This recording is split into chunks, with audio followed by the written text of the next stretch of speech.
When you mention ponds, the image conjured up in most people's minds is an idyllic scene with pretty white ducks bobbing about on a pool of water, surrounded by bulrushes and willow trees. The village ponds at Bottoff Claydon or Gorcott are good examples, and may have started life as a central watering place for domestic animals that became duck ponds for birds for the market or the table. But in reality, by far the most common pond in country communities is to be found in the fields as stock ponds that have played an important part in the landscape for centuries. On this walk, we're going to pass 3 of these ponds within a short distance from the village. We'll be using public footpaths, some of which I believe were originally paths to these ponds.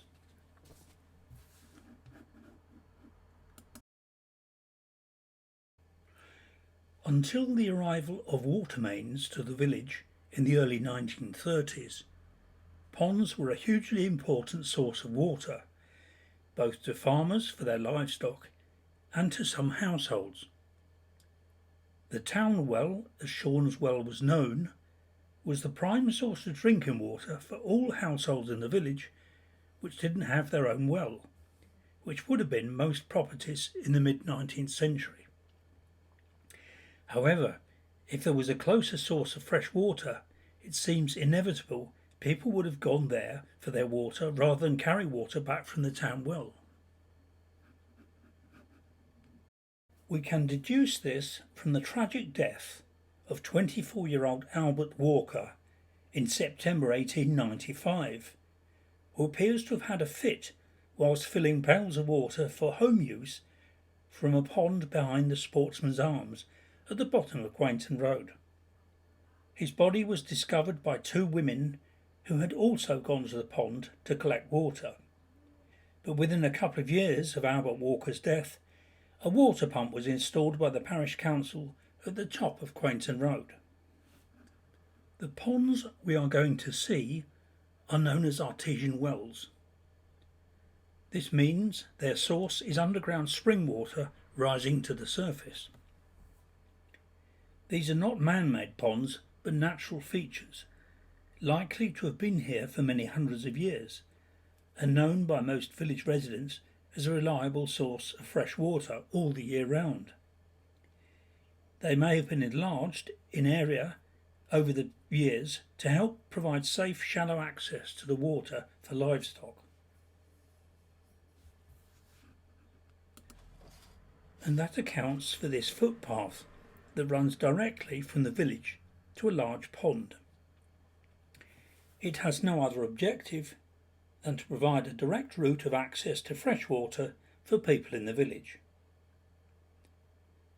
This is a large-scale map from the 1890s which has all the footpaths clearly marked. I've overmarked the path we are following in grey so it stands out. Footpaths in the 19th century were means of cutting across fields to get to an objective. The notion of using footpaths for pleasure is, I believe, a relatively modern concept. Most of the footpaths marked on this map were to enable people to get to work, worship or water by the shortest route. If we look at a section of the map in modern times, we see all these footpaths are still in use. Ponds were an important feature of the landscape, and there were a great many to be found. After the village was enclosed in the late 1700s, the huge open fields that had been cultivated by villagers for centuries were subdivided into individual fields with boundary hedges, the pattern of which remains to this day. This map shows the open fields as they were. The walk we are taking today crosses part of the field known as Church Hill, and some of the post-enclosure field names echo this. This map shows the names of the fields we are crossing, and it also marks the ponds we shall see. They are the blue stars. The red stars are other ponds in the immediate vicinity.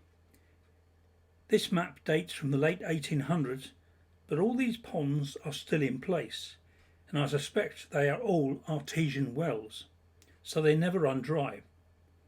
The combination of a layer of clay over a bed of porous limestone is a perfect condition for artesian wells and therefore ponds. Most of the existing ponds are fenced off. This is to prevent livestock wandering in and getting stuck. Nowadays, livestock can get their water from mains-fed troughs in the field. This is why the ponds are overgrown with trees and dense, ungrazed vegetation all around. Closer inspection reveals they are still full of water, so the springs feeding them continue to supply. You can generally spot a pond in a field from a distance. It looks like an isolated clump of trees. Here is a typical example. This particular pond is known as Widow's Pond, named after a widow called Elizabeth Clifford, who ended her life here in 1919. It caused quite a stir in the village, as one might imagine.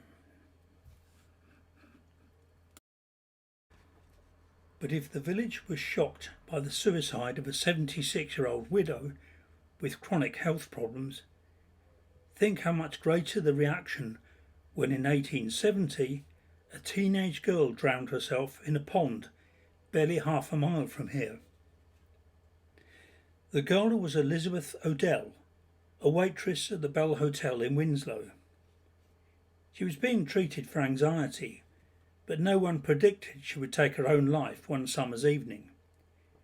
She was found the next morning by a farm labourer walking along the footpath adjacent to the pond on his way to work at Marston Fields Farm. Here's a map showing the pond marked by a red star. Where we are standing at Widow's Pond is marked by the blue star. The vicar, Samuel James, wrote about the tragedy of Elizabeth's suicide in the village magazine. But rather than blame a lack of human intervention, he blamed the pond. Here is what he said. The irony is that the Reverend Samuel James himself was to be found dead in a pond years later, although the circumstances were never fully established. Was it a heart attack, as alleged? Or did he too commit suicide? We shall never know. Actually, the verdict of accidental death entitled him to be buried in the churchyard, which is more than can be said for poor young Elizabeth Odell. In those days, suicide was considered unlawful, and they could not be buried in consecrated ground.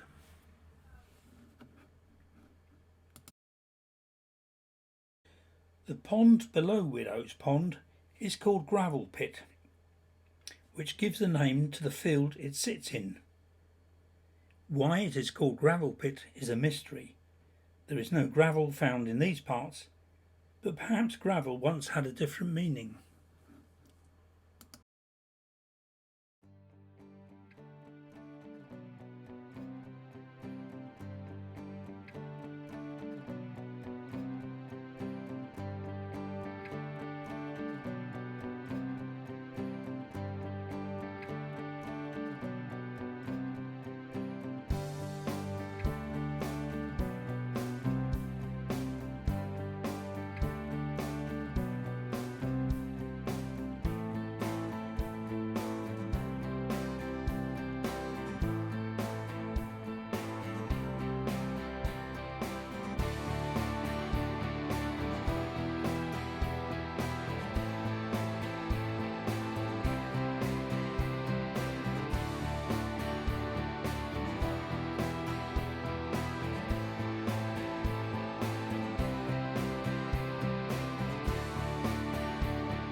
And so we come to the third of the field ponds on this walk.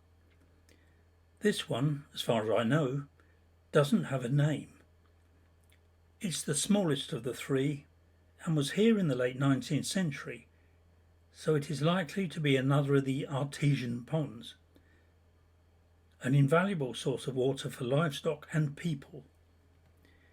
It appears the footpath from School Hill has a fork deliberately heading to this pond, so this path is likely to have been for water as opposed to work or worship.